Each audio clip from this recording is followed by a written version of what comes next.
Сейчас я тоже All right, good afternoon, everyone. Why don't we go ahead and get started? My name is Damon Wilson. Thank you very much for joining us. I'm the Executive Vice President here at the Atlantic Council with our programs and strategy. I'm really pleased to offer you to this event to release the latest Atlantic Council, actually D10 report, which I'll explain on constrainment, countering Russia's challenge to the democratic order. It's a pleasure to have all of you with us here today for this program that's led from our Brent Scowcroft Center on International Security. The Kremlin, under the leadership of President Vladimir Putin, has clearly taken increasingly more aggressive actions in recent years to challenge the security of the West and to undermine the U.S.-led democratic order. The release of this report is quite timely. Exactly 3 years ago today, Russia organized a referendum in Crimea in a blatant and widely criticized attempt to legitimize an unlawful invasion of Ukraine and the annexation of Crimea. But this report also comes out at a time when the Trump administration is beginning to shape its approach with Russia. President Trump has stated a desire to get along with Vladimir Putin. Putin's proposed a summit with the president sometime in the near future. But at the same time, we were just in Munich with Vice President Pence, where he and other administration officials have reiterated the importance of holding Russia to account for its actions in Ukraine and Syria. How should the Trump administration and other U.S. allies around the world deal with Putin's Russia? So this report tries to tackle this question, and for the past 6 months, we've had a group of former officials and experts from a network of global think tanks from leading democracies in Europe, in North America, and Asia that have collaborated to outline a new strategy for Russia. And it's the think tanks that participate in a unique and impactful set of meetings, which we call the D10 Strategy Forum, led by the Center for International Governance and Innovation in Canada, as well as the Atlantic Council. The D10 Strategy Forum brings together top policy planning officials and experts from 10 leading democracies at the forefront of building and maintaining the rules-based democratic order. Participants in the D10 are Australia, Canada, France, Germany, Italy, Japan, South Korea, the United Kingdom, the United States, plus the European Union. And they all share clearly a commitment to common values and possess the capabilities to shape and influence global action, something fundamental to the Atlantic Council's mission. So this report represents a unique collective effort by these experts that have been participating in the D10, and is part of our mission to work more closely with our allies and partners, integrating them into our work, our analysis, as this project does. And so as part of that effort, we're pleased to have some of the co-authors here today for what will be an interesting conversation.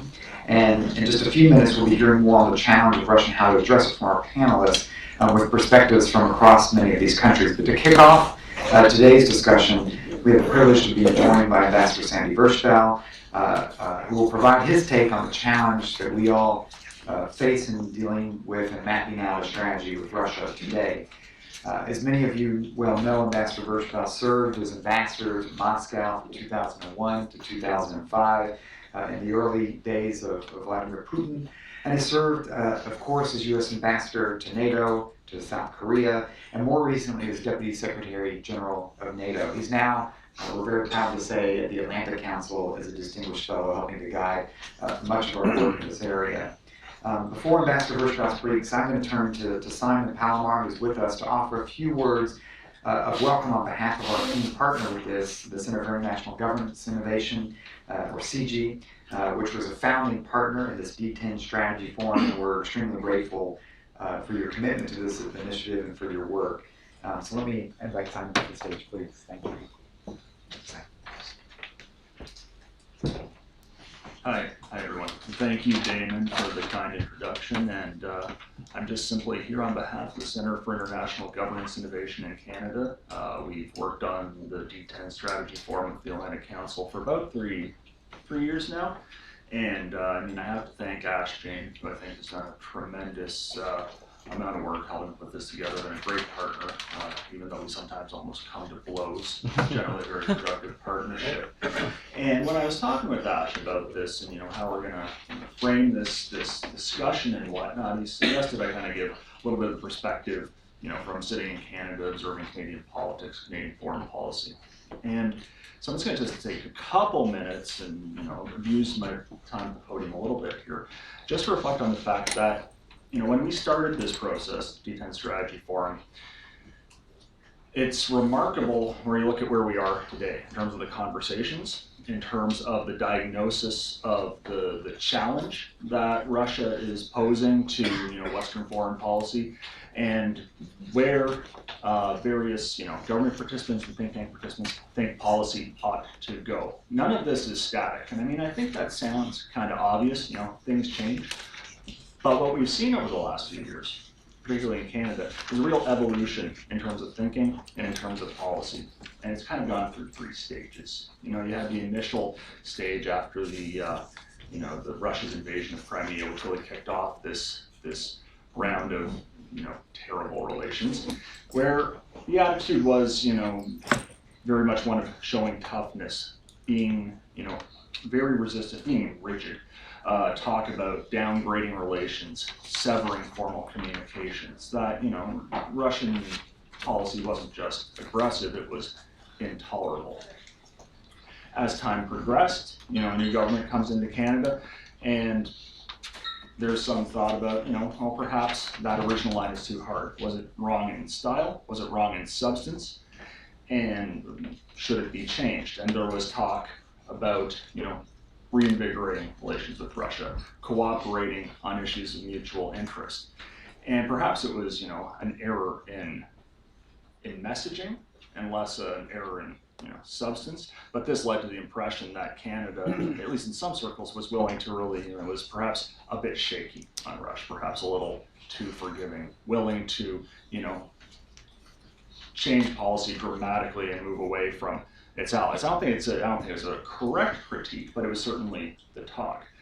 Now, when you look at where Canadian policy has moved since then, Canada is now spearheading a NATO battalion in Latvia. And in the last fiscal update in Canada, there was a direct mention of Canadian armed forces operations in Europe, which in a Canadian fiscal update, that's not something that is talked about. Rarely does defense spending make the news. We now have a foreign minister in Canada who is on a Russian sanctions list and is prohibited from going to Russia on the basis of her criticism of Russia. But we do have a government that says they're still willing to extend a hand and, engage on dialogue where there's potential for some mutual, benefit. There's still opportunity to talk on the Arctic, on Syria, etc. Then it should be done. And I use these 3 acts, this change in Canadian policy, this refinement. It's really about, I think, threading the needle now. It's finding a fine balance between holding the Kremlin to account and working with it and engaging where it can be done. And I think in that evolution, we've seen a similar change in thinking, a similar evolution in thinking within the D10. That what appears to be, the obvious course 3 years ago with a bit of refinement, a bit more thinking, it's changed accordingly. So I think in that regard, where we are now, presenting this report, presenting this strategy, we really have, I think, we are now hitting that fine balance, finding a way to, engage on the one hand and stand firm on the other. So, good timing in that regard. So with that, I just want to thank everybody again for coming and thank the Atlantic Council for being a tremendous partner on this.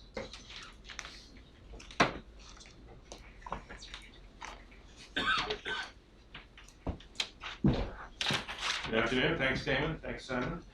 I'm very pleased to be able to offer a few comments in connection with the launch of this important report that sets out a strategy for constraining Russia's challenge to the democratic order. And as Damon said, the timing couldn't be more ideal. 3 years ago this month, Russia illegally annexed Crimea and laid the groundwork for its ongoing campaign to destabilize Ukraine. That moment marked the end of a period of more than 20 years when the countries of the West looked to Russia as a partner. Now, of course, even before 2014, Russia had demonstrated a pattern of destabilizing countries in its neighborhood, particularly Moldova and Georgia. But Russia's aggression against Ukraine, including the first changing of borders by force since the end of World War II, represented a new strategic reality and a wake-up call for the United States and its allies. That new strategic reality is even starker today. Russia has not only continued to undermine the post-war and post-Cold War international order through its illegal occupation of Crimea and its continuing war of aggression in eastern Ukraine, Russia has also engaged in a kind of political aggression against our societies, using cyber attacks, disinformation, propaganda, and influence operations to affect the outcome of elections and to undermine confidence in our democratic institutions. In essence, Russia is trying to undo decades of progress toward a more stable and integrated Euro-Atlantic community. It wants to turn back the clock to a time when Russia dominated neighboring countries through force and coercion, using military intimidation, economic warfare, and active measures. It aims to weaken and divide NATO and the European Union, which it sees as the main obstacles to its expanded power in Europe, and it's trying to reduce their attractiveness to other countries. It openly works to destabilize countries that seek closer ties to the Euro-Atlantic community, as we're seeing in the Western Balkans, even sponsoring, as reports have it, an armed coup d'etat in Montenegro at the end of last year in order to try to derail that country's accession to NATO. And there's more. Moscow's challenge to the international rules-based order now extends beyond Europe to Syria and the Middle East. As Russia has provided greater levels of military support for President Assad, including bombing moderate opposition groups and driving tens of thousands of civilians from Aleppo and other cities, it's made it even more difficult to find a long-term end to the violence in Syria, and all this while contributing very little to international efforts to defeat ISIS. And now Russia seems to be seeking a foothold in Libya, undermining international efforts to support the fragile government of national accord and end the civil war there. And as you all know, all of this has occurred against the backdrop of a massive upgrading of Russian military forces, both conventional and nuclear, in every domain. And at the same time, Russia continues to flout many of its obligations under arms control and transparency regimes, as we've seen with the recent news about the deployment of a long-range ground-launched cruise missile in violation of the INF Treaty. So, while we should always seek constructive relations with Russia, we should approach the relationship without any illusions. We need to recognize that it's Russia's actions which have fundamentally changed the relationship, and that any change for the better depends on changes in Russia's behavior. Given the comprehensive nature of the challenge that Russia poses to our security and that of our friends and allies, we need a comprehensive strategy to meet that challenge, one that builds on the combined material and moral strength of our close allies and partners in Europe and around the world. The report being launched today provides such a strategy and should be required reading for the new U.S. administration. As you've heard, it's based on contributions of former officials and experts from 3 continents who form the D10 Strategy Forum. And the report sets out a comprehensive framework for the United States and its allies to counter the Russian challenge to our security interests and to our democratic institutions. Coining a new word, it presents a strategy of constrainment, measures to constrain Russia's ability to undermine our interests. And this strategy has 5 key pillars, which I'll leave it to Ash Jain and the other panelists to explain them in detail, but I'd like to highlight a few points that struck me as especially important and interesting. Under the first pillar, defending against and deterring potential Russian threats, the report emphasizes the need to strengthen NATO, its defense and deterrence posture, its cyber defenses, in countering anti-access area denial capabilities. But it also stresses, in my view, that helping Russia's neighbors to defend themselves is no less important than what we're doing for NATO itself in terms of constraining Russian ambitions. And it recommends lethal defensive weapons for Ukraine. But I'd like to hear more about one of the recommendations under the first pillar, namely that we lay down clear red lines with meaningful consequences to deter further Russian meddling in democratic elections. It sounds good. We need to know how that would work in practice. Now, on the second pillar, penalizing Russian violations of global norms. This has very clear relevance to Ukraine. As the new administration formulates its Russia strategy, it's absolutely essential to maintain the transatlantic consensus that sanctions imposed following Russia's aggression against Ukraine be maintained until Russia ends that aggression and once again respects Ukraine's sovereignty and territorial integrity. And the litmus test, of course, is the full implementation of Russia's obligations under the Minsk Accords and ending the insurgency that it has created and orchestrated in eastern Ukraine. And I hope the Trump administration, having said some of the right things about sanctions and the link to the Minsk agreements, will make implementing Minsk an integral part of its Russia strategy. The third pillar of the strategy is about waging a battle of narratives to counter Russian propaganda, disinformation, and fake news. And here the report has some innovative ideas, upgrading U.S. government efforts to assess and counter Russian propaganda, and coordinating more closely with similar efforts by the European Union, and I would add with NATO as well. It also suggests creating a new non-governmental entity along the lines of the National Endowment for Democracy, which would again try to combine resources from North America and Europe to generate more diverse and credible content aimed at communicating what the West stands for to our own publics and to Russian-speaking audiences. But I hope the panelists will explain this further during the discussion. The report recommends as the fourth pillar, continuing to support the aspirations of the Russian people by speaking out for democratic rights, meeting with opposition figures, and encouraging more people-to-people contacts. Now, some might consider this a bit unrealistic, given how much Russian society is becoming more and more closed. And indeed, the Kremlin, very fearful of a Russian Maidan, will continue to make it very difficult to carry out such engagement. But I agree with the authors that we shouldn't give up on efforts to reach out to the successor generation and to support what remains of Russian civil society, since at the end of the day, they're the keys to Russia's future and the key to better relations between the West and Moscow over the longer term meaning when Putin is no longer in power. Now, finally, underpinning all the other pillars is the report's recommendation to maintain Western unity by collaborating among the leading democracies as we deal with Russia. As a NATO veteran, I am in violent agreement with this point. If we want to influence Russian behavior and recreate conditions for more constructive relations, our best chance, really our only chance, is to combine the economic, political, and military weight of like-minded democratic nations and organizations in pushing back against Russian challenges to our security and to our values. If we let Putin divide us, we are lost. The paper concludes by acknowledging that there may be some areas where we can still cooperate with Russia to mutual benefit, as we've seen in the case of the Iran nuclear deal. The authors recommend that we look for other possible areas, countering ISIS, dealing with North Korea, but that we adopt a policy of principled engagement that avoids offering trade-offs that would compromise our values. And again, I fully agree with this. And again, referring back to Ukraine, a concrete example of this would be resisting any temptation to consign 45 million Ukrainians to a Russian sphere of influence or imposing neutrality on that country in return for Russian cooperation against ISIS, for which Russia should require no incentive. So I'll stop there and turn the spotlight to our panel. Again, I think this report should be required reading for the new administration, but also for other allied governments. It makes clear that a combination of strength, defense of our values, and principled engagement is the best way to meet the Russian challenge, and it offers some very interesting proposals toward that end.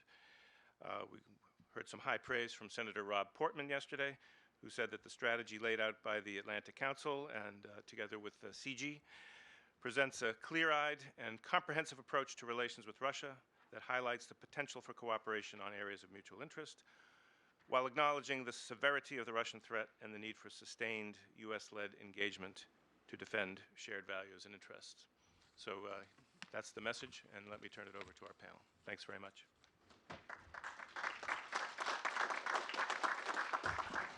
Thank you very much, Sandy. Thank you for that and for your leadership. And I just want to go ahead and invite Carol Lee to come forward, who will moderate the panel discussion. Carol is the White House correspondent with the Wall Street Journal, and we couldn't be happier to have you with us, and invite the panelists to join her on stage, please.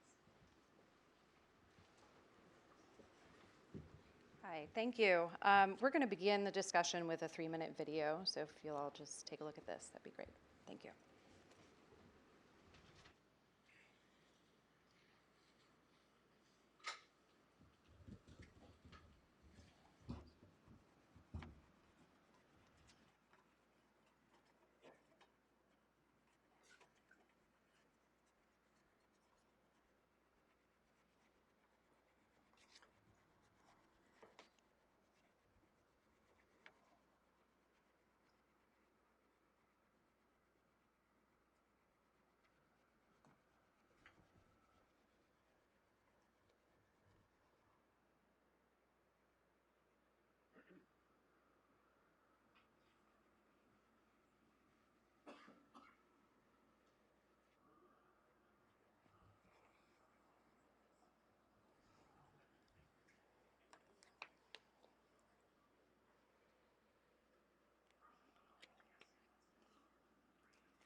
Russian Foreign Minister Sergei Lavrov said that Russia has plans to strengthen military ties with Sudan during a visit to Khartoum, where he met with Sudanese President Omar al-Bashir. Russian fighter jets hit another hospital in Syria, reportedly killing dozens of people, including doctors, nurses, and patients. It is the 5th hospital Russia has allegedly hit since beginning its bombing campaign last month. It was the shocking murder of a prominent Russian dissident seen here dying in his hospital bed, and an act of nuclear terrorism, say British officials, in the heart of London. Prominent Russian opposition leader Boris Nemtsov has been shot and killed by an unknown assailant. A lot of Putin's critics, whether they're politicians or journalists, have a curious habit of ending up dead. In order for us to solve many big problems around the world, it is in our interest to work with Russia and obtain their cooperation. We are not bound to be adversaries. We should seek common ground based on shared interests.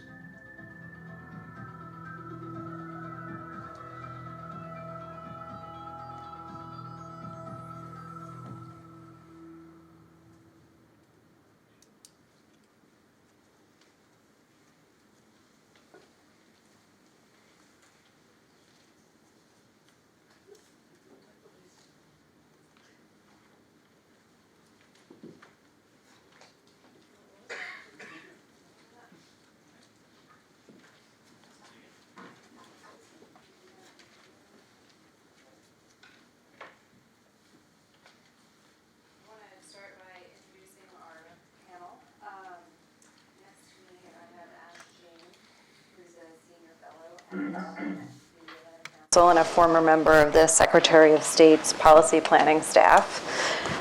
We have James Nixie. He's the head of the Russia and Eurasia program at Chatham House. And I hope I get this right. Constance, just say Constance. Drop the Constance, okay. A senior fellow at the Brookings Institution. And we also have joining us by video, hope I also get this one right, Fabrice Pothier. And he is the former head of policy and planning at NATO and a non-resident senior fellow at the Atlantic Council. So, and I also want to point out that Ash and James are co-authors of this new strategy, and Fabrice and Constance will be just merely commenting on it. So I thought I'd start with you. Ash, if you could describe what is this strategy of constrainment and what are the main pillars of this strategy? Certainly. Well, thank you, Carol. We started with the premise that that a strategy for Russia can only succeed if it is backed by the United States and its core allies. Essentially, the goal here was to produce a collective strategy, one that brings in experts from across some of our core democratic allies across the Pacific and the Atlantic, with the idea being that these are the states, these are the countries that have the greatest stake in upholding the rules-based order since the end of World War II. And these are the states that have the influence, the capabilities to continue to shape and defend that order. And so the genesis of this report, working through what Damon described as the D10 Strategy Forum, is to articulate a strategy that has built in it the interest not just of the United States, but of these core allies. We also started with we thought it was important to start with a clear understanding of the nature of the Russia threat and challenge. The paper points out in how and in what ways Russia has moved to challenge the West. Ambassador Vershbow pointed out that Moscow has acted to sow divisions within the Western alliance. It has sought to challenge and counter the NATO alliance itself. It's also it's tried to undermine public support for the values and norms of a liberal democratic order. And in that sense, it is engaged in a series, as we saw in that video clip, of actions that are violating fundamental norms. And I think that's the heart of what makes the Russia challenge so compelling. The question really is, what do we do about it? And how do we address this challenge? To paraphrase Brent Scowcroft, former National Security Advisor, strategy involves identifying a set of objectives and then finding and articulating the means to achieve those objectives. And that's essentially what we've tried to do in this document. Our objectives for Russia, what are they?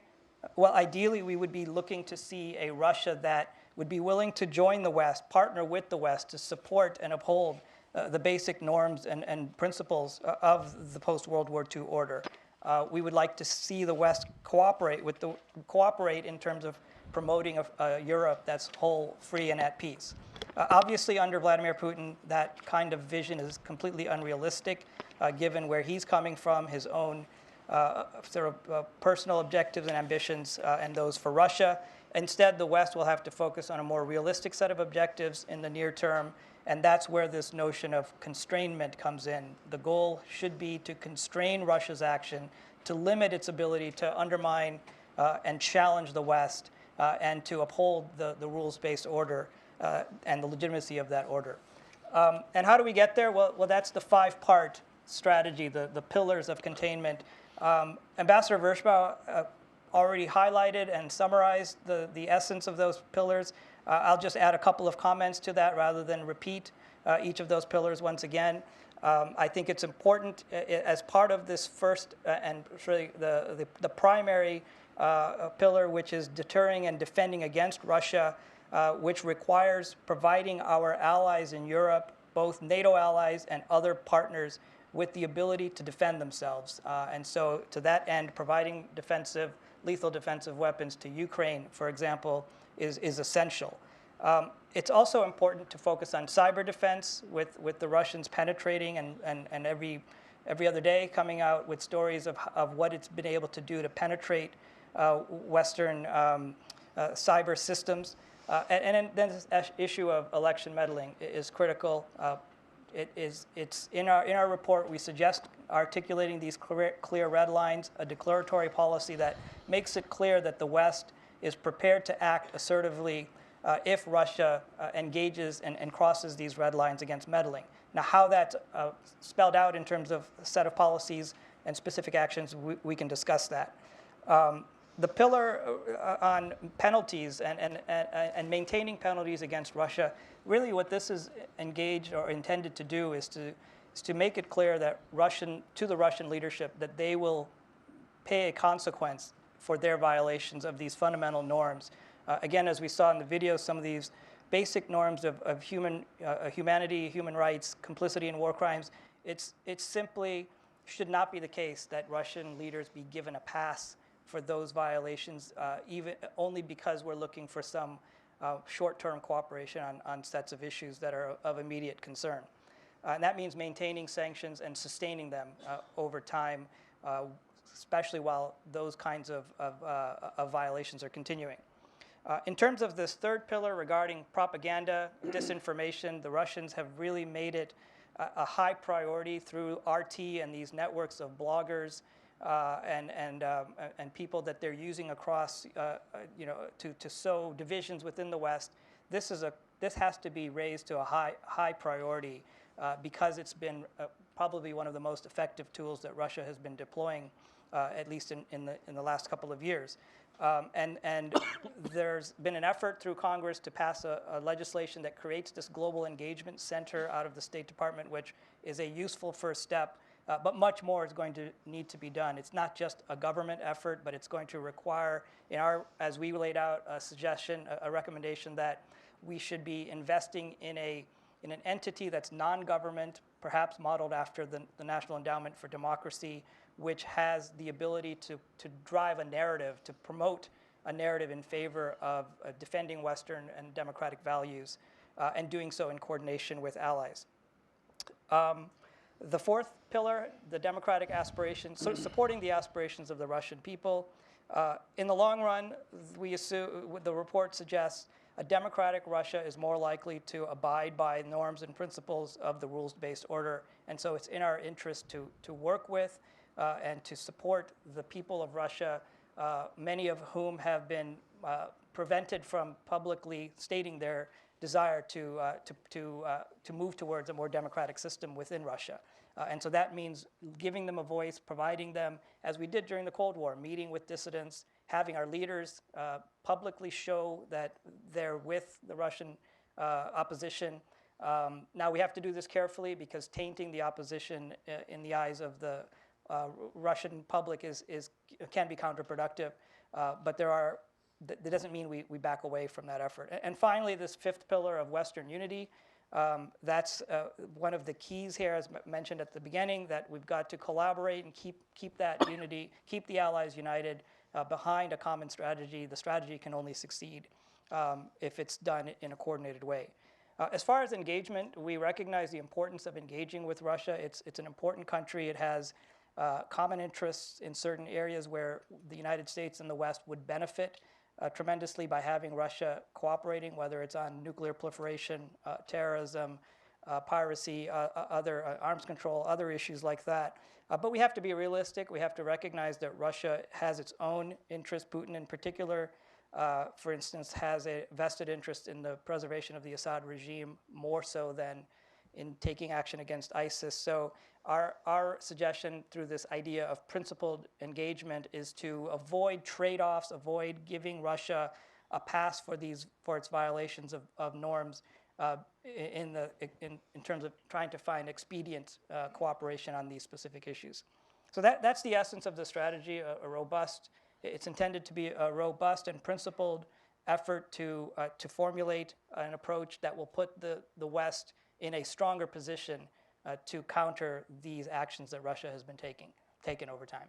Thanks. Yeah. James, I wonder if you could, picking up on that theme of unity, how important is unity between the U.S. and European allies in, confronting Russia, but also, in setting and enforcing some of these red lines that you're talking about and these various pillars and going forward for this to work? Yeah.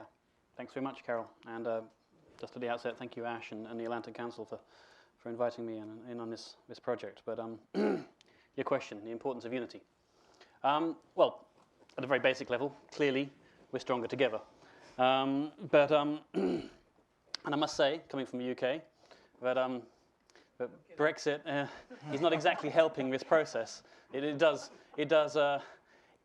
increase the disintegrative forces already underway in Europe. So I'm not responsible for my country, but I'm afraid we haven't been helping. And the fact also that my country is really obsessed with Brexit right now, and really there's very little oxygen for anything else, is not particularly helping. But that aside, you can't put it aside. But that aside, I think although unity is important, we can't expect perfection because it's 27, 28 countries. And clearly, to be honest with you, Hungary is never going to be on our side on this. It is closer to Russia. I know it's joined us in the sanctions, but by and large, it looks different in Hungary to how it looks in Sweden, and it looks different in Portugal. Never mind anything else. They have a different set of problems, and I think that I don't want to de-stress unity, because the more the better. But I wouldn't try to. It's not for me an overriding importance. Actually, there's something to be said for. Not for Brexit, because in principle, I suppose you could have an idea whereby the UK could go it alone and increase its own sanctions. But I think the more important thing than unity for me is that a strategy of constraining Russia is actually going to take some sacrifice. It's not possible to do if you are not willing to give it. So if you take sanctions, for example, then they do hurt us as well. They hurt Russia more, and they don't hurt Russia as much as the oil price, by the way. But at the end of the day, it's going to require some belt tightening on our part, collectively, in order to have a successful policy of constraining Russia. So I think there will always be countries, the Nordic countries, the Eastern European countries, Britain as well. And I can talk to you a little bit more if you like about the UK-Russia relationship, although I wouldn't over-egg the UK aspect, because as Sergei Lavrov said, it's a small country that nobody listens to anymore. But I think there are natural allies here, and especially when the US is in a time of flux as well, because actually Donald Trump is right. I mean, if it's paying for 73% of NATO membership fees, then actually that's a lot of money to pay for somebody else's security, and actually it is a wake-up call to Europe to do more in its own neighborhood. So unity is crucial, but it's not absolutely everything, is my summary point to your answer. Okay. Constance, I wanted to talk to you a little bit about Germany, which is seen as obviously a critical player in any Russia strategy. How is the Russia threat being viewed there, and to what extent is Russia meddling in those elections? Well, I think by now it's well documented that the Russians are meddling everywhere, including in my country. From I think the most well-known case is the Our Lisa case, the alleged rape of a minor by two refugees, which turned out to be completely fabricated, but it led to a rare face-off between then Foreign Minister Steinmeier and Lavrov himself, after Lavrov accused the German authorities of not properly prosecuting the case of this girl who was of Russian ethnic descent. And I think in general, at this point, my response to this question is the Russians have really overdrawn their hand on this one. It's one of the cases in Europe where it's become most clear that the Russians aren't particularly good at calibrating what they do. The Germans were already quite upset by the annexation of Crimea. It doesn't go down well in Germany when you chop off bits of other people's countries. Georgia was, if you will, a case where the Germans took a slightly more aloof posture, mainly because Saakashvili was so unpopular in Berlin. But Ukraine is simply closer to home. It's next door to a key neighbor of ours with whom we have a particularly strategic relationship, Poland, even if it's not particularly easy right now. And then the continued military meddling in Donbass and Luhansk, and then, of course, the interference in the European project, which, from the vantage point of Berlin, is key to our strategic posture, is key to European prosperity, stability, democratic transformation, and unity overall. That was what got people really riled, and this is true according to the polls, not just for policymakers, but for the public as well. Yes, there are stories about the Russians buying people in Germany just as they do everywhere else, and I'm sure they have, but the person that gets cited in this context all the time is Gerhard Schröder, and Gerhard Schröder has actually been asked by his party not to campaign on their behalf. In other words, he's not all that popular these days, and I think it's more interesting that last week's visit by new Foreign Minister Sigmar Gabriel, also a Social Democrat, who, has, I think, when he, in his previous incarnation as economics minister, was known to be somewhat flexible on the issue of values when dealing with authoritarian countries, which is why his initial visit to Moscow was anticipated with some concern by people like me and others. And he actually had a conversation with Lavrov, where Lavrov, I believe, tried to pick up his point that he made in Munich again on this being a post-Western world, and then Sigmar Gabriel, to the surprise certainly of Lavrov and me and a lot of other Germans, said, you know, as far as we're concerned, the West is not a geographic concept. It's alive and well, by the way, but it's one based on values, and frankly, it still remains the operative framework for us.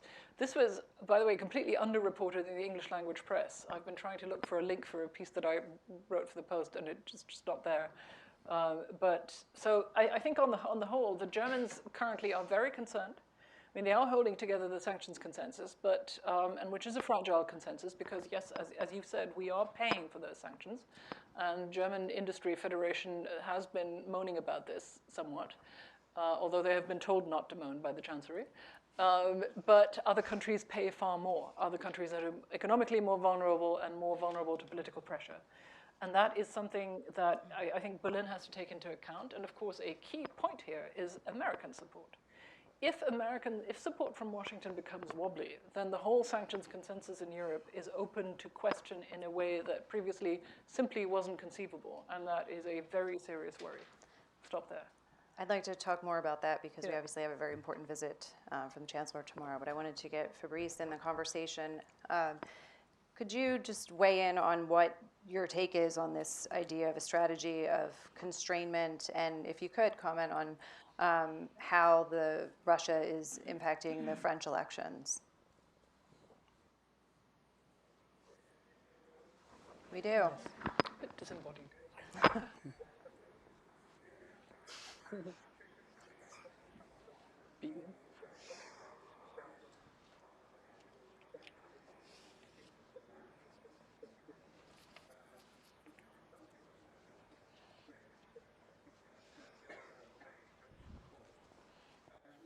Your question, Carol, by answering actually a point that James made about unity.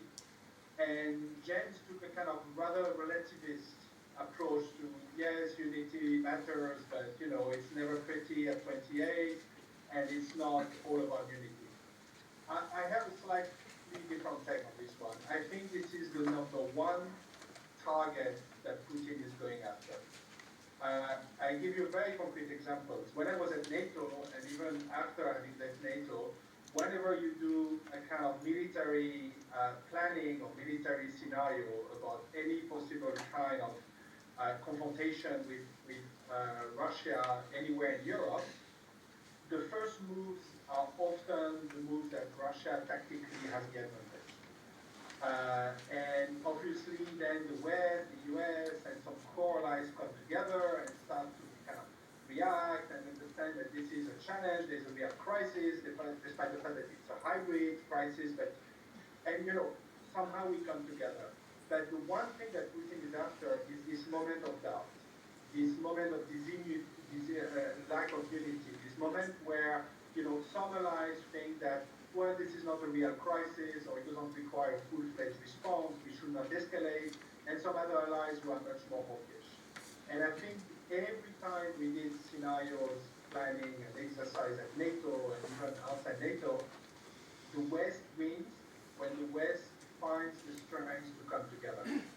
And if you look at the sanctions, for example, economically, they are quite small. Especially for the US economy, I think it's 0.25% of the US global trade in terms of loss. And in Europe, the impact is much greater for the Eastern European countries than for the Western ones. And yet, just the fact of having that transatlantic effort to exert over more than 2 years now economic sanctions on one of the greatest military powers, a nuclear power, and a permanent member of the UN Security Council. I think never such a power has been sanctioned to that extent and with that sustainability. And I think that is the one thing that we hold and we have to keep on holding. On France, I think I'm not going to offer a very exciting answer. I think France is very across the political board, both on the left and on the right. I think that the political elite and the policy officials hold a rather traditional Gaullist view of Russia, which is Russia is a European power. we have to deal with that European power. So we have to deter that power wherever it's annoying, and it constrains us as a nuclear power, because we should not forget that France also is a nuclear power. But we should engage and maintain the dialogue because fundamentally Russia is part of the broader European construct. So this is the view that means that you hardly have a significant difference when you have a socialist government or a right-wing government in France. However, there are increasingly some we say, ambiguity or some cracks in that Gaullist consensus. On the extreme left, unsurprisingly, and this has been the case for the past 20, 25 years, but increasingly on the extreme or more conservative right in France.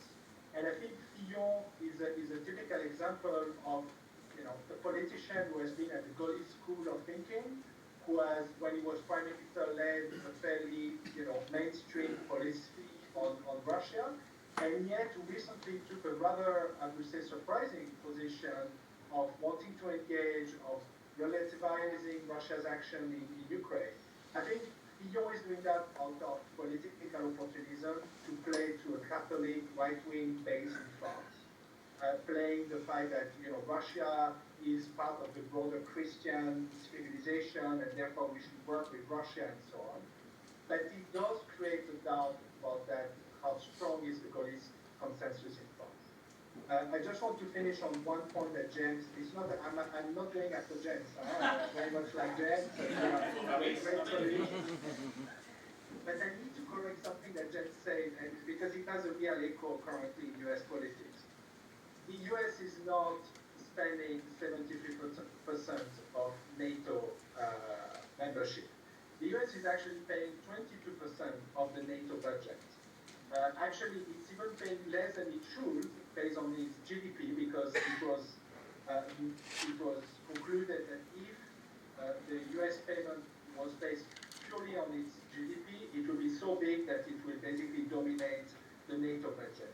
When the US spends 72-point-something% is on global defense spending. But this total defense spending is not purely and only allocated to Europe. It's also for the of course, the defense of the American territory, but also for the Asian theater, the African theater, the Greater Middle East. So I think we need, of course, there is a real question of the Europeans getting their act together, especially the Germans on defense spending, but I think we need to get the facts and the data right. Well, obviously, the next question is Stephen Wilson. So I wanted to go back to the UK for a second. How is the UK viewing Russia right now, and then more broadly, what exactly do you see as Russia's role in challenging democracies in the West? In other words, what is it exactly that Putin wants? Okay, very important. Yeah, I thought I would say something about the UK, but I wasn't, since I'm not undermining my own country too much, although perhaps I'll get what I'm about to say, maybe I will. The UK, for what it's worth, has quite a schizophrenic relationship with Russia. On the one hand, it's very realistic about the threat posed by Russia because of sort of close personal experience. You saw in the video the images of Alexander Litvinenko. It's not the only murder committed by Russians on British soil. But there are various other examples as well. The rather ugly TNK-BP divorce, the spy rock case, the closing down of the British council offices in Yekaterinburg and St. Petersburg. So there have been a number of bilateral issues whereby we very much understand the nature of the Russian challenge. On the other hand, I have to say that the UK is compromised. London, the city of London, is an entrepot for Russian money laundering.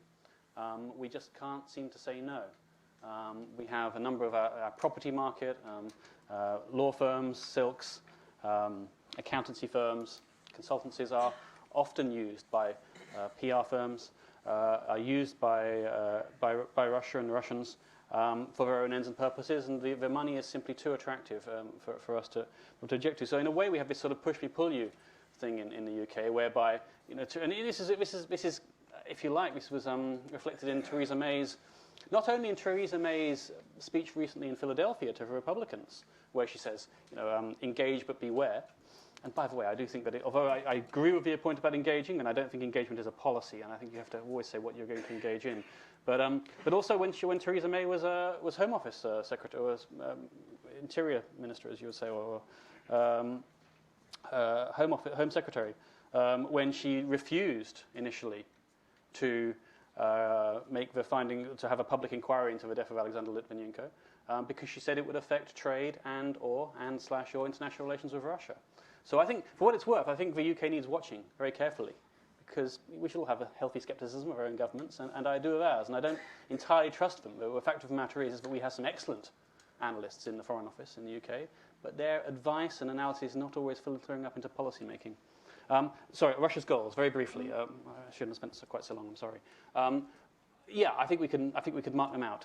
Number one, it wishes to be one of two global powers alongside the US, which is extraordinary for a country with, say, the 11th largest economy in the world. Number two, it wishes a sphere of influence. There are about 150 million people in Russia. There's about 150 million people in the other post-Soviet states. I'm 5 million out either way. And Russia believes that its 150 million are more important than the other 150 million, and that it can it doesn't want their soil particularly. I know it's invaded Crimea, but by and large, it wants to control and influence the other post-Soviet states. The Russian empire doesn't end with Ukraine; it starts with it in a way, in its eyes. And three, I think, in the Middle East. And this is slightly where I have a problem with the cooperation issue. And I think in the Middle East, then Russia wants an extension of its influence, its bases, and its activities there. Now, I do wonder what cooperation with Russia in the Middle East looks like. Do they help us with Raqqa and help them with Aleppo? I genuinely don't know what it would look like, actually. So I think those are Russia's prime goals. Can I come in? Of course. I think it was consensus, John. Not that I feel, lonely out there, but I wanted to add something to what James just said. I think there is a central goal to the three goals, foreign policy goals that we just described, which is regime preservation. I think Putin's number one priority is to preserve his hold on power.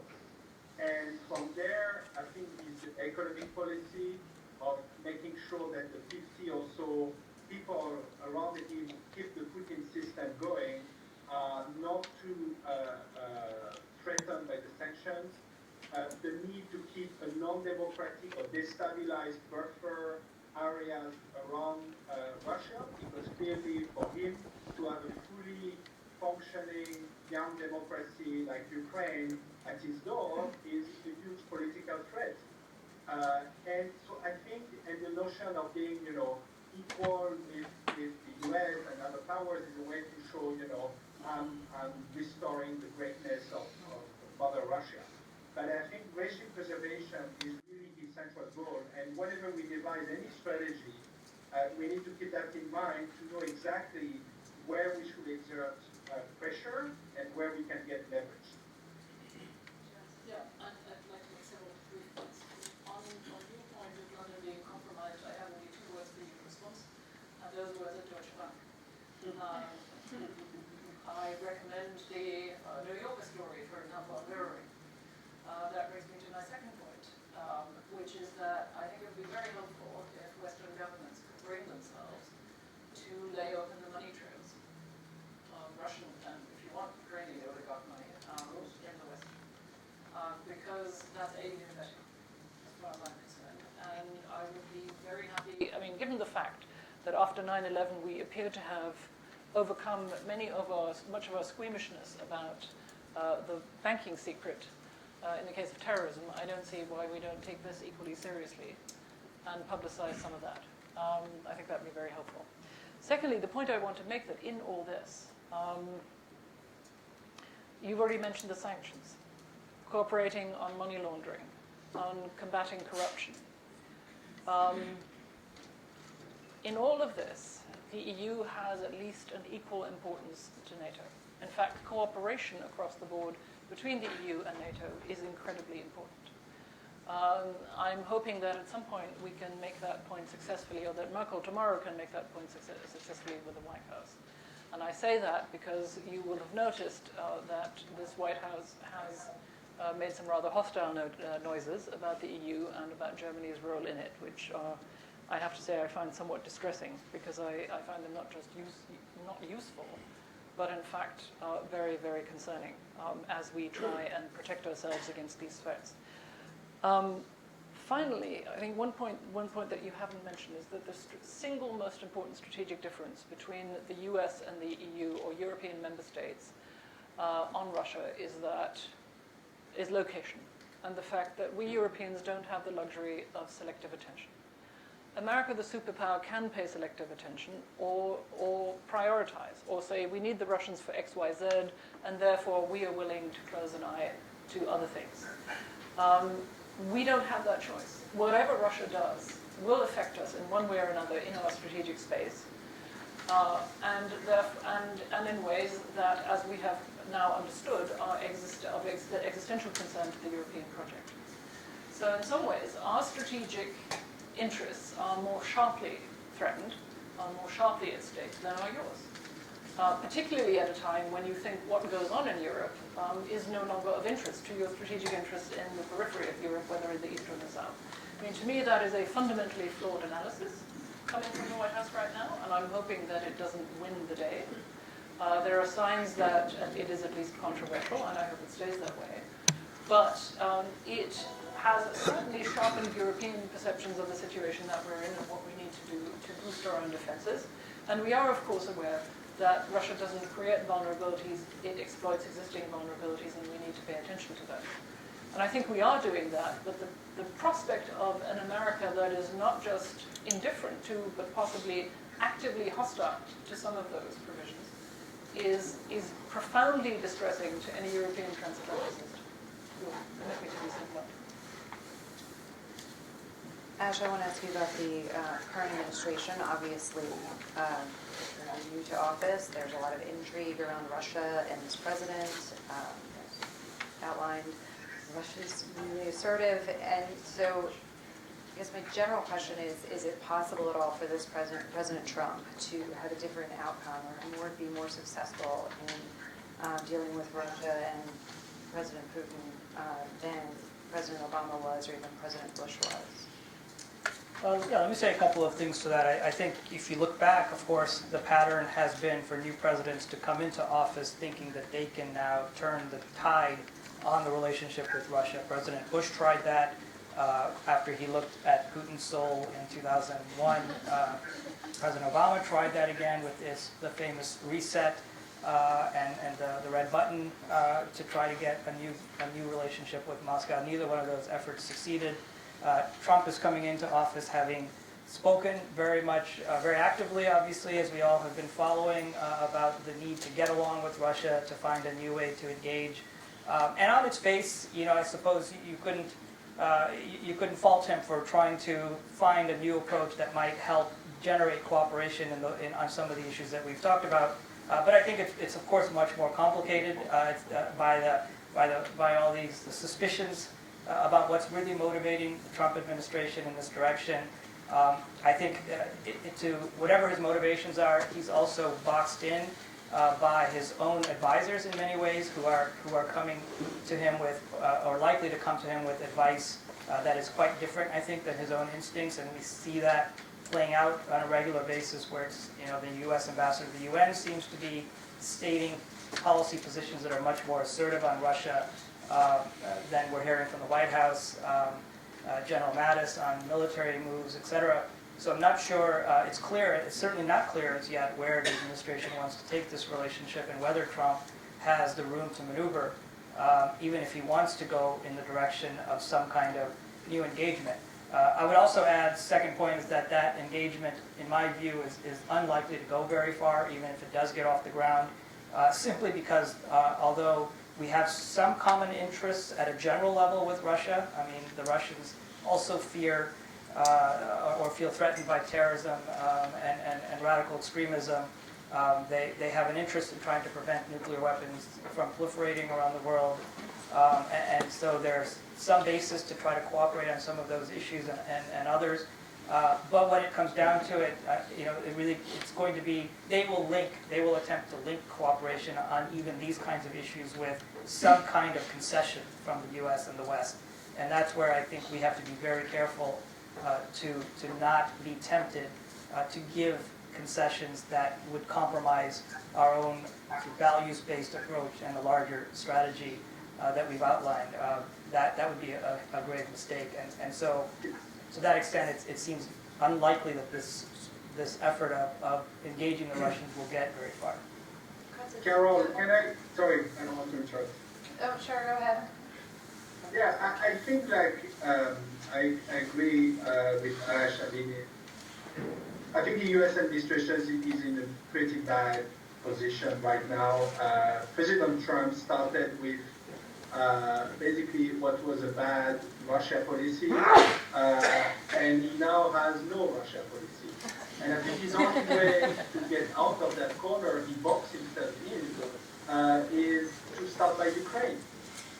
There's no way around it now. And I think Congress, including the GOP leadership, is now watching very carefully whatever moves he will make towards Russia and vis-a-vis the sanctions on Russia.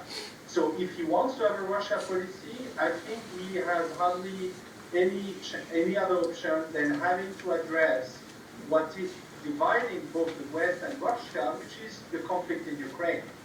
And that, I know, has a lot of cons, because he will have to want to invest himself into European affairs, which, like Constance said earlier, is not really the instinct of this administration. He will have probably to up the ante to strengthen or to threaten to strengthen some of the sanctions. He will have to probably do more on the deterrence front in Europe. And I think the relations will have to get tougher before it gets friendlier. But I think the silver lining is there is a way out. The way out is to play a much more engaged leadership role on settling the conflict in Ukraine. It will take from this president to make a U-turn, but it won't be his first U-turn. Let's see what Chancellor Merkel tomorrow managed to explain him. But I think there's a way really out, which could be actually paradoxically a way for President Trump to succeed where his predecessor failed.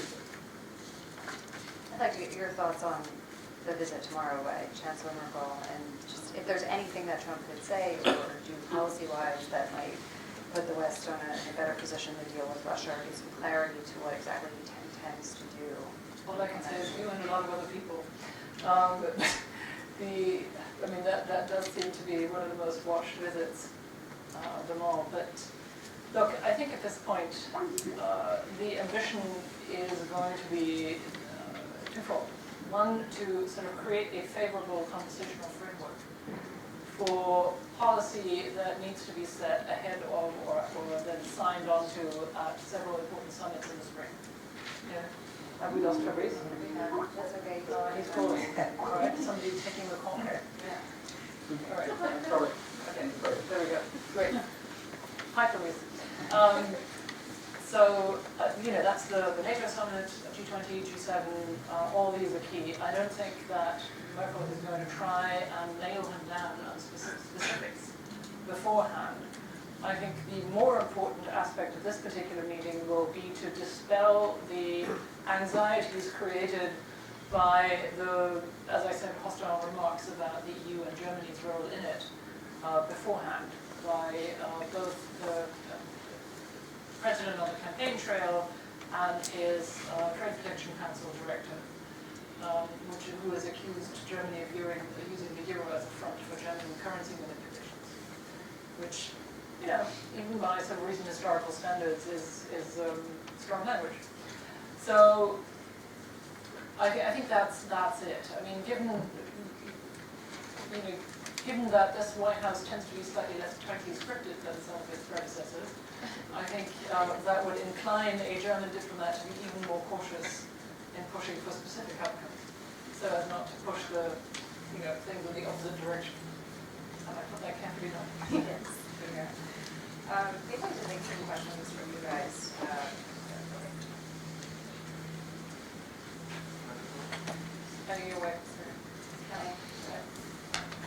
Yes, my name is Kami Bhatt. I'm now with the Pakistani Spectator, and my question is about opposition of Donald Trump about his effort of cultivating relationship of this Russia, Soviet Union, whatever you call it, without giving a single life, without losing America as the only superpower status. I'm asking this question because I've been in this city for more than 30 years, and there were times when liberal would go extra mile, liberal media would go extra mile to end the Cold War with Russia. But I'm sure that if Donald Trump sneezes in public, they are going to tell, we need to send this evil man to St. Elizabeth Hospital because something wrong with him. So, but I'm surprised about, Republican opposition. I mean, Democrats make their living by opposing Donald Trump. But there are many Republicans, and my question is about, see, in the perspective of the gentleman who was working here, Donald Trump is sending him as an ambassador to Russia. So what is the agenda of this event? The gentleman on the screen, he is the only rational guy who is giving some deep analysis, but rest of that is just propaganda against Donald Trump and against Soviet Union, Russia, whatever you call it. I'm sorry. Thanks.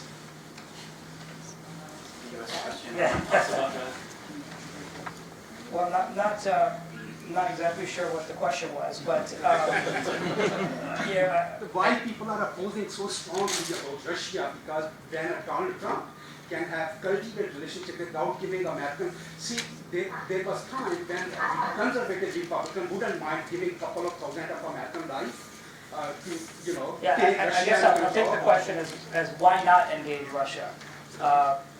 What's the downside? And I think we were pointing out both in the discussion earlier and certainly in the report, there's nothing wrong at its face with trying to engage Russia. There are common interests. There are opportunities, perhaps, to try to have some kind of cooperative activity in certain specific areas. And those should be explored. They've been explored in the past. There's no reason not to try to ensure that we can look for those areas of cooperation. I think the question is at what cost and what do you trade off? How do you avoid giving into that temptation? Because the Russians, the way Putin operates, is unlikely to simply cooperate on terrorism and ISIS because it's the right thing to do. He's more than likely going to look for ways to use that as leverage, and that's where we get into the specifics.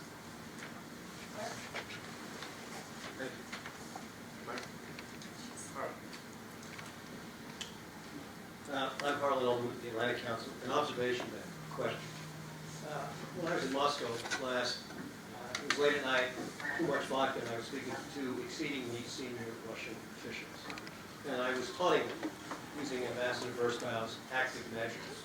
And they both laughed and came back to me and said, look, we're just taking a playbook out of what the Americans did in the 40s, 50s, 60s, and 70s, supporting autocratic regimes, et cetera, et cetera, et cetera. We don't understand why you're quite so upset. That's the context. The report, it seems to me, is very heavy on the what, but not the why or how. Could somebody explain what they believe is motivating Mr. Putin? I mean, he just didn't wake up one day after Sandy Bergfeld left Moscow and said, I'm now going to take all these things on and pursue these active measures. So what do you think is really motivating Mr. Putin and the Russians to do what they're doing? And you say that your first pillar is to deter and defend. I asked Ash Carter and Joe Dunford what it takes to deter and defend and defeat the Russians in case of a war that could be used, which nuclear weapons. And of course, I didn't get a very good answer. And more importantly, what does it take to deter and defeat so-called asymmetric active measures on the part of Russians? I don't hear any really specific examples. I think Constance is right in terms of the money laundering, but this report is more on the what rather than the how, and I'd be grateful for some specific examples about how we really can deter and defeat Russia on these various levels. James, do you want to take that? That's correct. Yeah. What do we believe is motivating Vladimir Putin?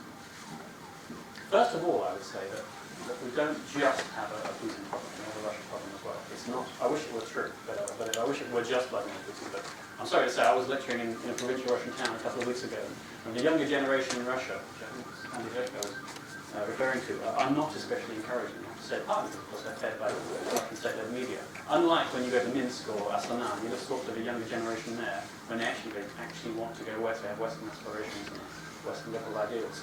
And that's actually not true, worryingly so for young Russian generation. Nonetheless, that said, and it's also no answer to the engagement question, this is how I do it as an example. I mean, for my country, I would expel 5 oligarchs and bring in 300 Russian students.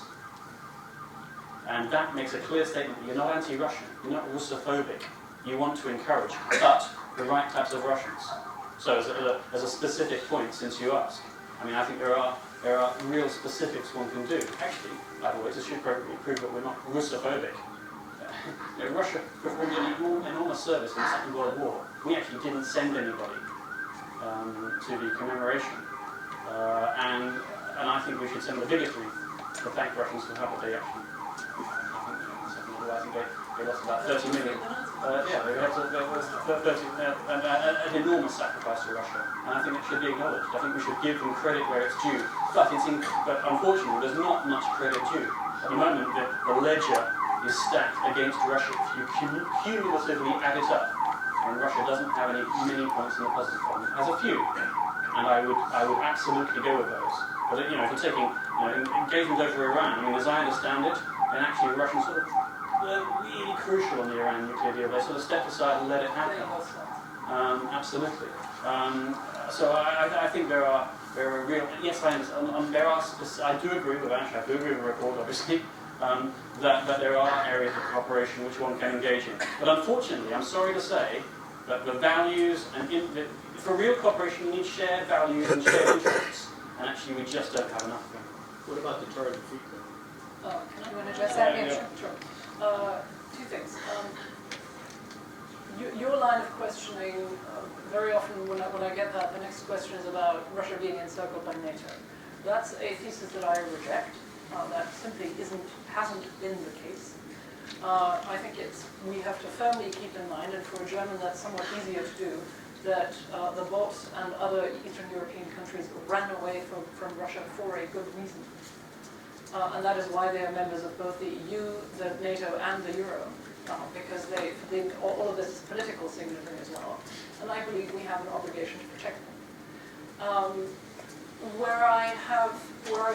My feelings are more ambiguous, or where I share James's concern, is not just about 1945 and occasionally saying thank you for that, and even as a German I would say thank you, is that I think in 1989 and 1991 we sort of all exhibited a kind of Western triumphalism, and I think sort of gave the appearance that we were in some way colluding, condoning, abetting the, shall I say, Klondike-like capitalist free-for-all that was the result of the dissolution of the Soviet Union, and where the sort of KGB and with the help of Western corporations and banks took apart the assets of the Soviet Union and privatized them. That, I think, in the minds of average Russians, created a deep and unchangeable conviction that we were out to destroy their pensions and the future of their children. That is something I deeply regret. This kind of unilateral triumphalism, we won, you have to take it.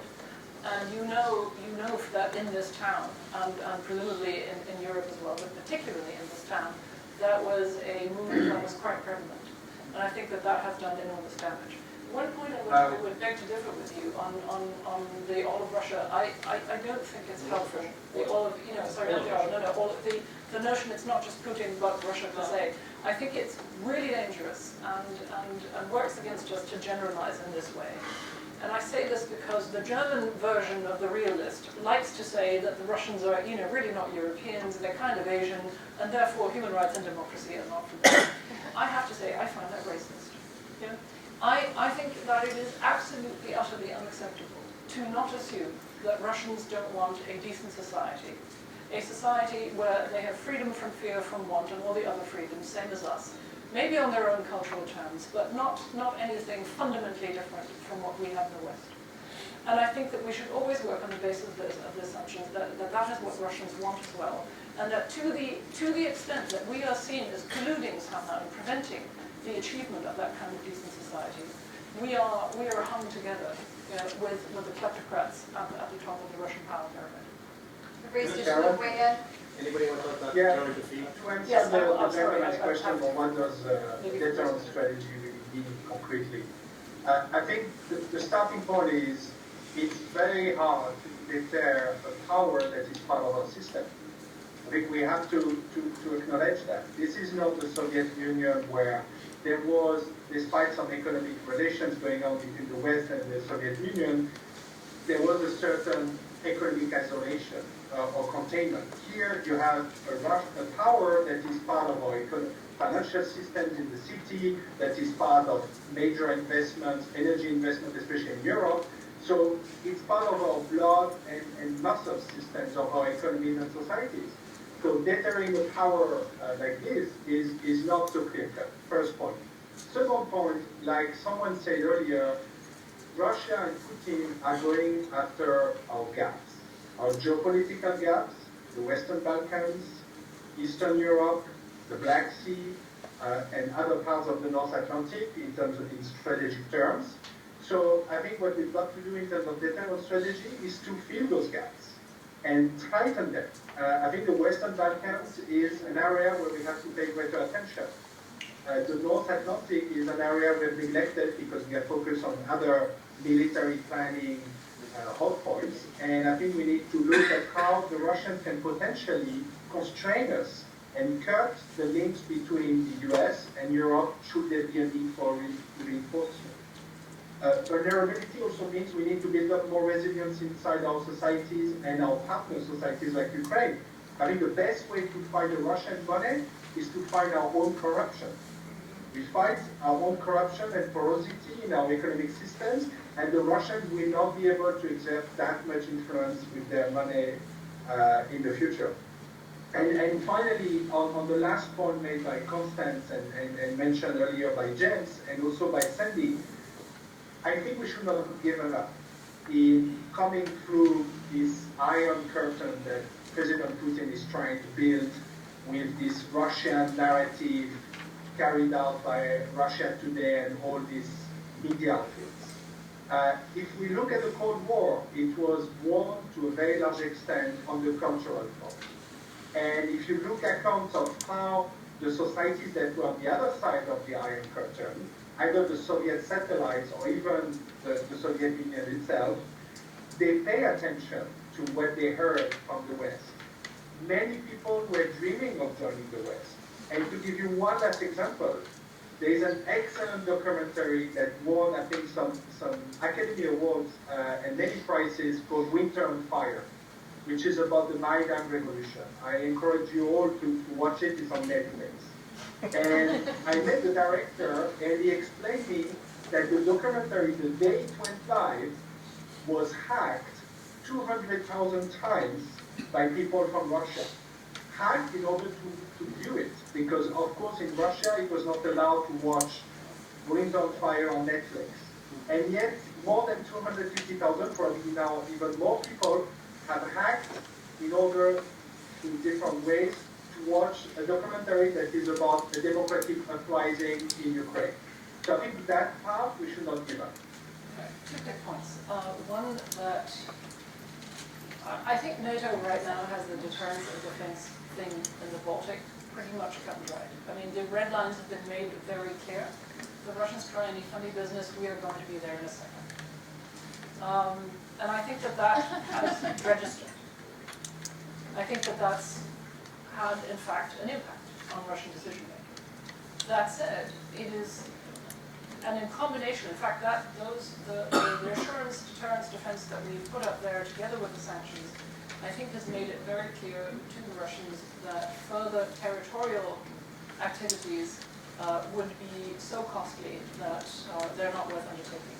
At the same time, however, it's, I think, very clear when you sit in Moscow that non-military meddling within the borders of Europe and NATO is actually much cheaper, much more effective, and much more deniable.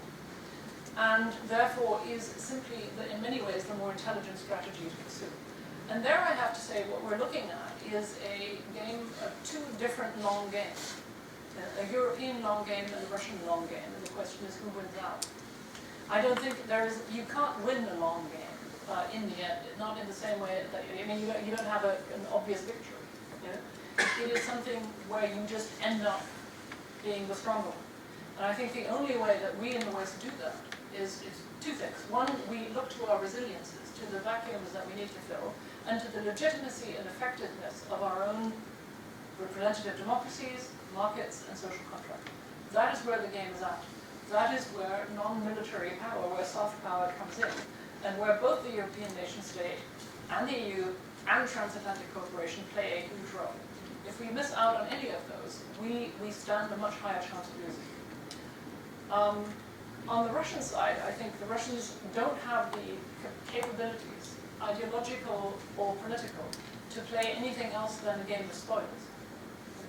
And as long as we give them the opportunities to be spoilers, I think they can do a lot. But they are not in any position, as we have seen in multiple fronts, of actually constructing a legitimate and plausible counter-narrative of a decent society. And I don't frankly expect that to change at this point, which is tragic. I wanted to go to Ash and then James. Just very briefly on this question of deterrence and how to bolster deterrence, I think it's not deter and defeat so much as it is to defend. We're not going to defeat the Russians through these kinds of efforts, but we can at least prevent them from taking these actions that are clearly undermining the security of the West. On the defense side, on the security front, I think it's clear that the kind of deterrence strategies we've adopted over the past couple of years have had an impact.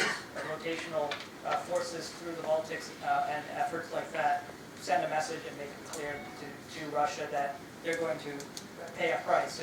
They're going to have to be extremely careful about crossing those kind of red lines. Where we haven't done well, clearly, is both in the cyber meddling and in these hacking and meddling in elections, where the message is it's open season. There isn't really any kind of real consequence for the Russians to engage in this behavior, and that's where I think we have to put a lot more thought and effort into how to do that. This is a framework in sort of 20 pages on sort of where are the areas, where are the gaps. We do need to put a lot more, have these sort of policies in place that are collective, that work with our allies and partners, but that raise the cost, that create real deterrent, impose real deterrent measures on the Russians, so that when they try to hack Yahoo accounts or they try to engage in this kind of spreading of fake news, there isn't just a sort of symbolic act in response, but something that makes them think twice about doing this again. Absolutely. I just wanted to go back to the point about the Russia problem and the Putin problem, in case I was misunderstood. Obviously, Putin signed off on the annexation of Crimea, so Putin's fault.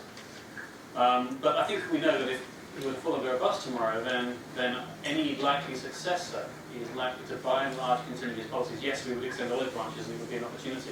But the fact of the matter is he does represent the views of the Kremlin in a circle, and vice versa.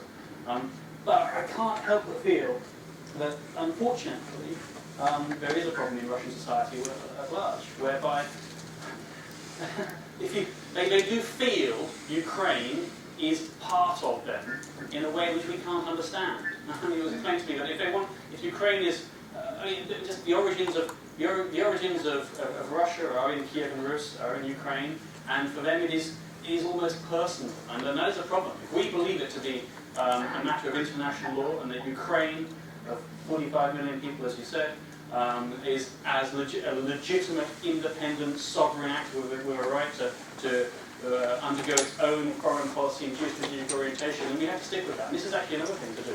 I think the amount we've given Ukraine is about 17 times less than we've given Greece. But actually, rhetorically, if we haven't got the money, and we often don't, then actually the rhetoric is actually important. And to say that we stand with you, and to keep on emphasizing the point that these countries are independent, something that the Russians never do, but these countries are independent as any European, any North American, any African country are. But they are just like us. I think it's something that needs to, is going to take a lot of time. But unfortunately, as I say, when I speak to younger Russians, then that hasn't actually yet permeated, I'm sorry to say. That's what worries me about the future. But then it goes back to what Constanza was saying. It's a long game. And the whole point about sanctions, I'm sorry to say, is that I wouldn't link sanctions to Minsk II, for example. I mean, sanctions were put on for a reason.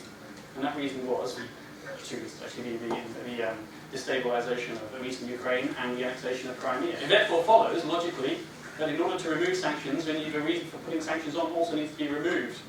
Not a bad deal for Ukraine, but a good deal for Russia, which actually Poroshenko was forced into. So I think that actually sanctions will have their effect in terms of their longevity as much as their intensity. We just have a couple more minutes. We want to do a lightning round, if that's okay with everyone. 3 questions. Start with the microphone and then. Peter Humphrey, Intel analyst and a former diplomat.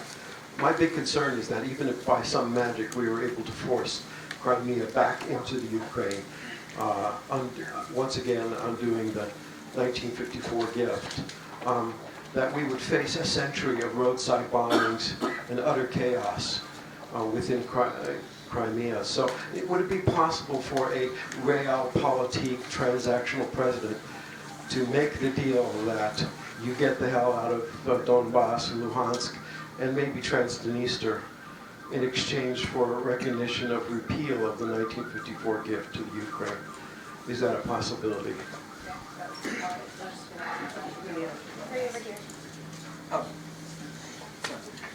Speaking from a little bit different perspective here, I was a Fulbright scholar to the Russian Federation last year, and my duties there was to work with Russian university students as an English teacher. And I think, judging by my experience, and I'm writing about this now in sort of a work I'm working on, Russia's biggest problem with regards to their youth, and this is directly related to the 4th pillar of supporting the interests of the Russian people, there are 2 things that I think need to be understood, is that the Russians are unique people with unique history, and in order to make the young generation in Russia realize what it is they have,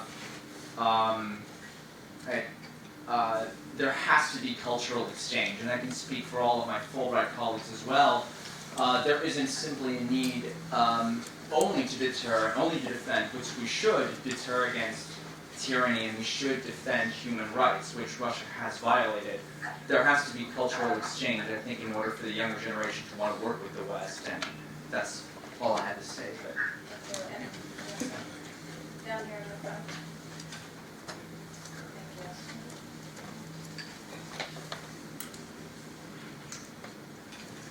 Hello, my name is Roxana Lenar, and I'm currently working with the U.S.-Ukraine Foundation, but I'm originally from Colorado. And I wanted to thank you very much for taking the time to put this together. This is a very important issue, and being Ukrainian American,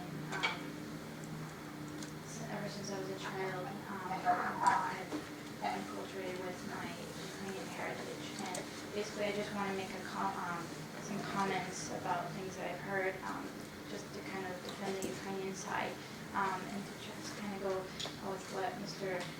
Nixley said. Basically, I think it's really important that the world realizes that Russia has a history of disinformation and propaganda that it's been outsourcing against countries like Ukraine from the very beginning for centuries. And one of the biggest things that actually has been disputed by Harvard University, and I'm not sure if you're familiar with this, but the Russian Research Institute, the Ukrainian Research Institute, and the Belarusian Research Institute came together, I believe it was in 2005, and they created the Crime Rate Chronicle, where they researched the history of Kiev and Rus, and they all determined that actually this history belongs to Ukraine and not to Russia, and that's always been part of the disinformation that Russia has spread throughout history.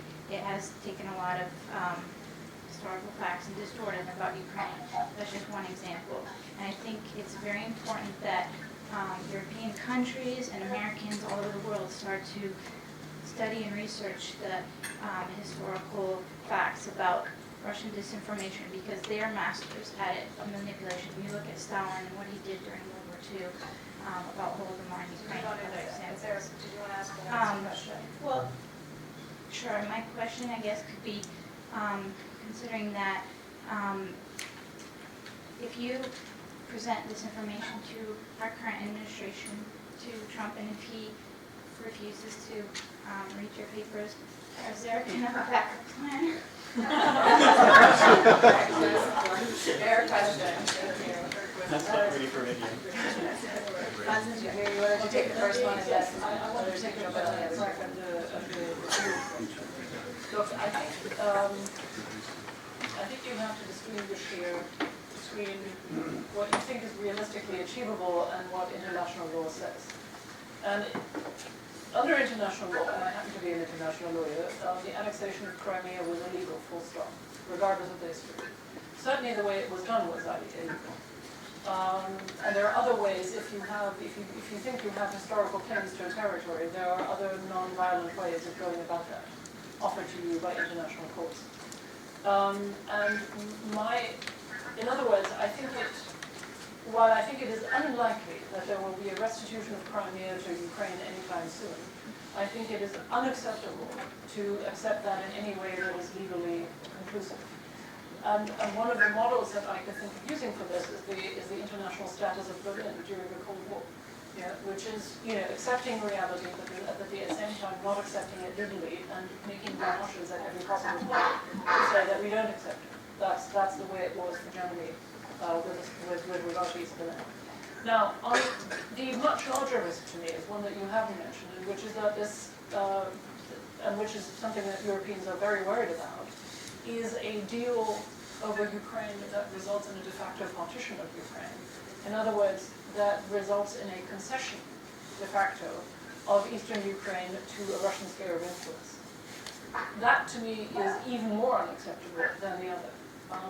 It is, some of you have heard me say this before, so forgive me if I repeat myself, but for Germans, and given the framing of 1989, it is unthinkable that we would not recognize the agency of a nation that wants to ally itself with the West, and of a civil society. That is unacceptable.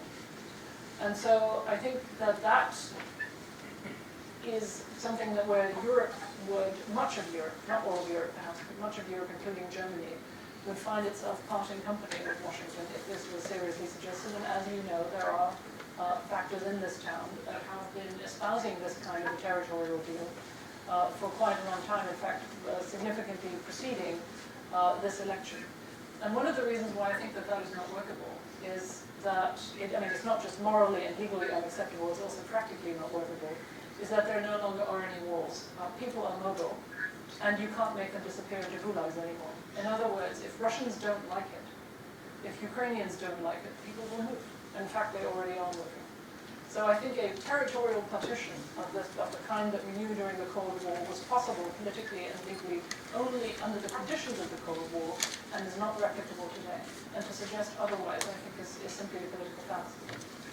We've also got the importance of cultural exchanges and what's the backup plan. Maybe we can go for Bruce, James, and Ash. Sally wants to come. The twitching. I can see that.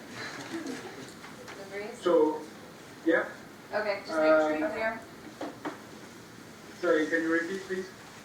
I was just tossing to you, and we have questions about the importance of cultural exchanges with Russia and what the backup plan is. Yeah. Wherever you want to wait. Backup plan. I don't know if this administration is any backup plan, but building on what Constance said, I think clearly the good thing about the bad move that President Trump made early in his presidency is that now he's clearly constrained by the Congress. He cannot lift sanctions even though they are based on the executive orders, but I think quasi-automatically Congress will pass a legislation that will allow the Senate to pass basically the equivalent of the executive orders on sanctions. So he cannot mess around, and he cannot do a deal above Ukraine. And there cannot be a deal on Ukraine without Ukraine. I think this is, and hopefully a message that Chancellor Merkel is going to emphasize tomorrow. Now, I think that there is actually a possibility because Putin probably thought a few months ago that he could have it all. He could have sanctions lifted and he could continue destabilizing Ukraine. Now he's got to choose. he can continue to destabilize Ukraine like he does, and we see some recent events where, for example, Russian authorities have recognized some of the documents issued by the separatists as official documents. These are small steps to kind of increase the pressure. He can continue doing that, but that means the sanctions are going to stay there. Or he can seek indeed a lifting or partial lifting of the sanctions, but like all of the panelists have said, there will have to be some concrete improvements and steps taken, especially to improve the security conditions in eastern Ukraine. And I think he wants to be re-elected in 1 year. And like most autocrats, he needs to be re-elected with at least 80% of the votes. So he needs a plebiscite. And to get a plebiscite from Russian voters, he needs a big patriotic success. Crimea is too far behind. Syria is done. And the economy is not doing well, even though the oil prices are again going up, but it's not enough to recover from the pre-2011 level. So sanctions relief could be a way to consolidate his power and the 50 people or so around him, but also to give, to inject more cash into the Russian economy and more foreign capital. Finally, on the deterrence, I would disagree with Constance. I think we are not totally filled the Baltic gap. I think we have done some symbolic and important measures by deploying 4 battalions, including 3 battalions in the 3 Baltic states. But we still have some significant gap, especially in the broader Baltic region, especially in the maritime domain. And should the Russians decide to make our lives more complicated by using the capabilities they have deployed in Kaliningrad, they can make any kind of reinforcement to the Baltic states very costly. And therefore, there will be doubt in the West about whether we should reinforce our allies in the Baltic or whether we should accept a fait accompli. So I think we still have a long way to go before saying that we have a fully functioning, full-fledged deterrence strategy. And just to finish for the record, I'm French, but this is just water. I'm sorry to hear that. Some people send me emails, so I have to take this on the record. I can't follow that. Just very quickly, then, it's great that Ash has the last word. On the why we shouldn't effectively concede Crimea, much less a sphere of influence within I mean, apart from it being morally vacuous and legally transgressional, as Constanza has said, then again, I'm just repeating it. It wouldn't work. It just wouldn't work. The fact of the matter is, it would cause another Euromaidan. You only have to go to everywhere, from Kazakhstan to actually to Belarus to Baltic states, to know that actually, I'm sorry to say, I say this with no degree of triumphalism whatsoever. These countries are slipping away from the Russian grasp. The tide has already turned. And whether it's the best thing or not, I mean, you can't control, these countries are teenagers still, 25 years old actually.